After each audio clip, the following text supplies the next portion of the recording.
زمانہ قدیم میں چونکہ پورے ملک عرب میں ہر طرف بد امنی، غارت گیری اور طوائف الملوکی پھیلی ہوئی تھی، اور صدیوں سے یہ حالت تھی کہ کسی شخص کے لیے اس کے خاندان اور خونی رشتہ داروں کی حمایت کے سوا جان و مال اور عزت و آبرو کے تحفظ کی کوئی ضمانت نہ تھی۔ اس لیے عربی معاشرے کی اخلاقی قدروں میں صلہ رحمی یعنی رشتہ داروں کے ساتھ حسن سلوک کو بڑی اہمیت حاصل تھی،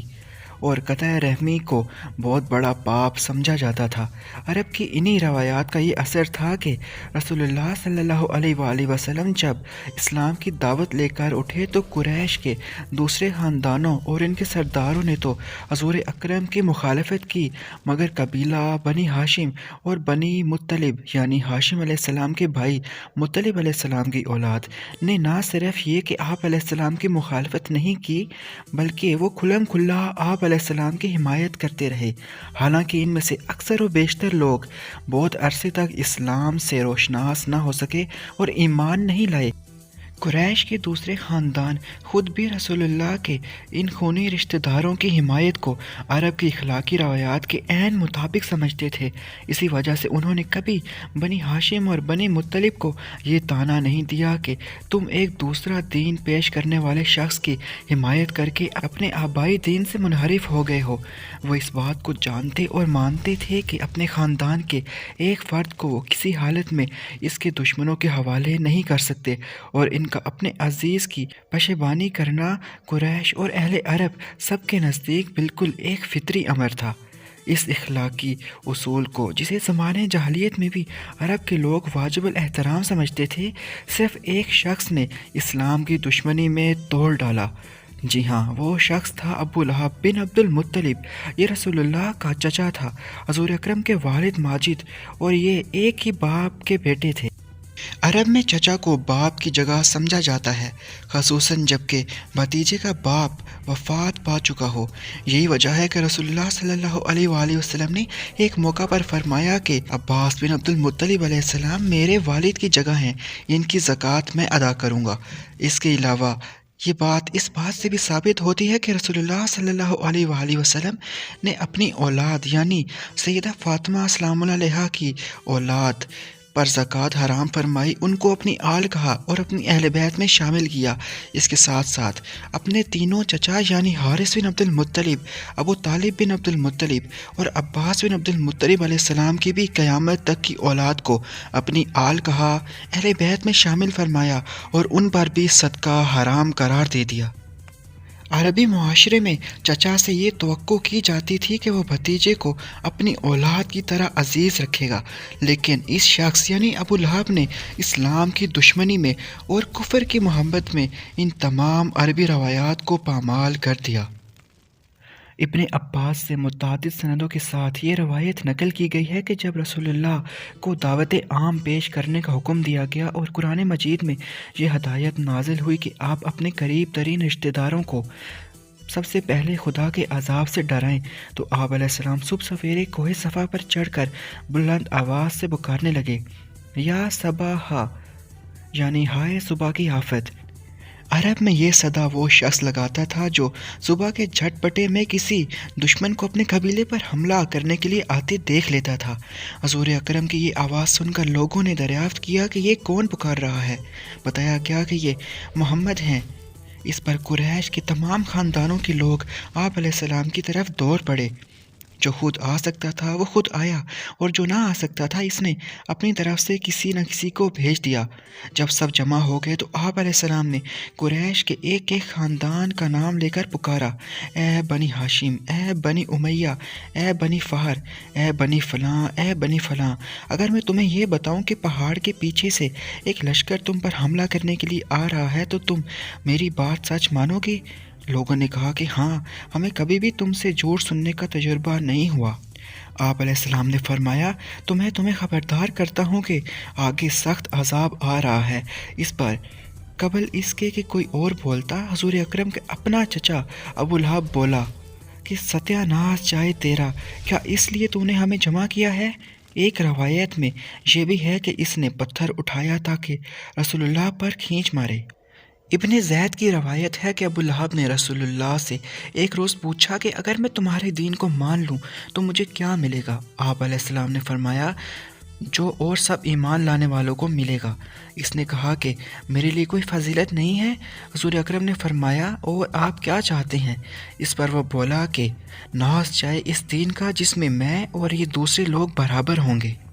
مکہ میں ابو لہب حضور اکرم کا قریب ترین ہمسایہ تھا۔ دونوں کے گھر کے بیچ ایک ہی دیوار تھی۔ اس کے علاوہ حکم بن عاص یعنی مروان کا باپ، عقبہ بن ابی معیط، عدی بن عمرہ اور ابن الاسطیٰ الہذلی بھی آپ کے ہمسائے تھے۔ یہ لوگ گھر میں بھی حضور اکرم کو چین نہیں لینے دیتے تھے۔ آپ کبھی نماز پڑھ رہے ہوتے تو یہ لوگ اوپر سے بکری کا اوجڑ آپ علیہ السلام پر پھینک دیتے۔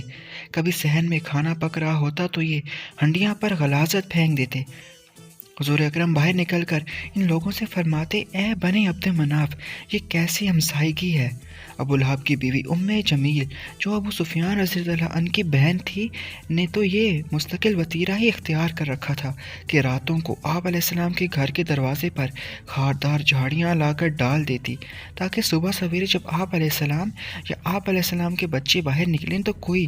کانٹا پاؤں میں چبھ جائے۔ نبوت سے پہلے حضور اکرم کی 2 صاحبزادیوں کا نکاح ابو لہب کے 2 بیٹوں عتبہ اور عتیبہ سے ہو گیا تھا۔ نبوت کے بعد جب حضور اکرم نے اسلام کی دعوت دینی شروع کی تو اس نے اپنے دونوں بیٹوں کو کہا کہ میرے لیے تم سے ملنا حرام ہے اگر تم محمد کی بیٹیوں کو طلاق نہ دو گے۔ چنانچہ دونوں نے طلاق دے دی اور عتیبہ تو جہالت میں اس قدر آگے بڑھ گیا کہ ایک روز حضور اکرم کے سامنے آ کر اس نے کہا کہ میں انکار کرتا ہوں۔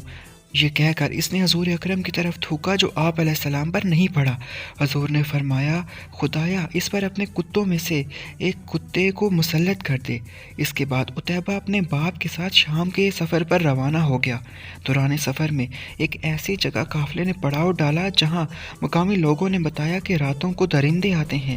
ابو لہب اپنے ساتھی اہل قریش سے کہنے لگا کہ میرے بیٹے کی حفاظت کا کچھ انتظام کرو کیونکہ مجھے محمد کی بددعا کا خوف ہے۔ اس پر قافلے والوں نے عتیبہ کے لیے حفاظت کا انتظام کیا لیکن رات کو شیر آیا اور اس نے عتیبہ کو چیر پھاڑ دیا۔ اس کے خبث نفس کا یہ حال تھا کہ جب رسول اللہ کے صاحبزادے حضرت قاسم کے بعد دوسرے صاحبزادے حضرت عبداللہ کا بھی انتقال ہو گیا تو یہ اپنے بھتیجے کے غم میں شریک ہونے کے بجائے خوشی خوشی دوڑا ہوا قریش کے سرداروں کے پاس پہنچا اور ان کو خبر دی کہ لو آج محمد بے نام و نشان ہو گئے۔ اس کی اس حرکت کا ذکر سورہ کوثر میں آیا ہے۔ رسول اکرم جہاں جہاں بھی اسلام کی دعوت دینے کے لیے تشریف لے جاتے یہ آپ علیہ السلام کے پیچھے پیچھے جاتا اور لوگوں کو آپ علیہ السلام کی بات سننے سے روکتا۔ نبوت کے 7ویں سال جب قریش کے تمام خاندانوں نے بنی ہاشم اور بنی مطلب کا معاشرتی اور معاشی مقاطعہ کیا اور یہ دونوں خاندان رسول اکرم کی حمایت پر ثابت قدم رہتے ہوئے شیب ابی طالب کی گھاٹی میں محصور ہو گئے تو تنہا یہی ابو لہب تھا جس نے اپنے خاندان کا ساتھ دینے کے بجائے کفار قریش کا ساتھ دیا، یعنی یہ واحد ہاشمی تھا جو قریش کے ساتھ تھا۔ جب تمام بنو ہاشم اور بنو مطلب وادی شیب ابی طالب میں محصور تھے یہ مقاطعہ 3 سال تک جاری رہا اور اس دوران میں بنی ہاشم اور بنی مطلب پر فاقوں کی نوبت آ گئی، مگر ابو لہب کا یہ حال تھا کہ جب مکہ میں کوئی تجارتی قافلہ آتا اور شیب ابی طالب کے محصورین میں سے کوئی خوراک کا سامان خریدنے اس کے پاس جاتا تو یہ تاجروں سے پکار کر کہتا کہ ان سے اتنی قیمت مانگو کہ یہ خرید نہ سکیں، تمہیں جو خسارہ بھی ہوگا اسے میں پورا کروں گا۔ چنانچہ وہ بے تحاشا قیمت طلب کرتے اور خریدار بیچارہ اپنے بھوک سے تڑپتے ہوئے بال بچوں کے پاس خالی ہاتھ واپس لوٹ جاتا۔ پھر ابو لہب انہی تاجروں سے یہی مال بازاری قیمتوں پر خرید لیتا۔ یہ اس شخص کی حرکات تھیں جن کی بنا پر اس سورہ میں نام لے کر اس کی مذمت کی گئی ہے، خاص طور پر اس کی ضرورت اس لیے کہ مکہ سے باہر کے اہل عرب جو حج کے لیے آتے تھے یا مختلف مقامات پر لگنے والے بازاروں میں جمع ہوتے تھے ان کے سامنے جب رسول اللہ کا اپنا چچا آپ کے پیچھے لگ کر آپ کی مخالفت کرتا تو وہ عرب کے معروف روایات کے لحاظ سے یہ بات خلاف توقع سمجھتے تھے کہ کوئی چچا بلا وجہ دوسروں کے سامنے خود اپنے بھتیجوں کو برا بلا کہے اور اسے پتھر مارے اور اس پر الزام تراشیاں کرے، یہ کیسے ہو سکتا ہے؟ اس وجہ سے وہ ابو لہب کی بات سے متاثر ہو کر رسول اللہ کے بارے میں شک میں پڑ جاتے، مگر جب یہ سورہ نازل ہوئی اور ابو لہب نے غصے میں ببھر کر اول پھول بکنا شروع کر دیا تو لوگوں کو معلوم ہو گیا کہ رسول اکرم کی مخالفت میں اس شخص کا قول قابل اعتبار نہیں ہے، کیونکہ یہ اپنے بھتیجے کی دشمنی میں دیوانہ ہو رہا ہے۔ اس کے علاوہ جب قرآن مجید میں سورہ لہب میں نام لے کر آپ علیہ السلام کے چچا کی مذمت کی گئی تو لوگوں کی یہ توقع ہمیشہ کے لیے ختم ہو گئی کہ رسول اللہ دین کے معاملے میں کسی کا لحاظ کر کے کوئی مداخلت برداشت کریں گے۔ جب علل اعلان رسول کے اپنے چچا کی خبر لے ڈالی گئی تو لوگ سمجھ گئے کہ یہاں کسی لاگ لپیٹ کی گنجائش نہیں ہے، غیر اپنا ہو سکتا ہے، اور اگر ایمان لے آئے تو، اور اگر ایمان نہ لائے تو اپنا بھی غیر ہو جاتا ہے، یہاں فلاں بن فلاں کی کوئی اہمیت نہیں۔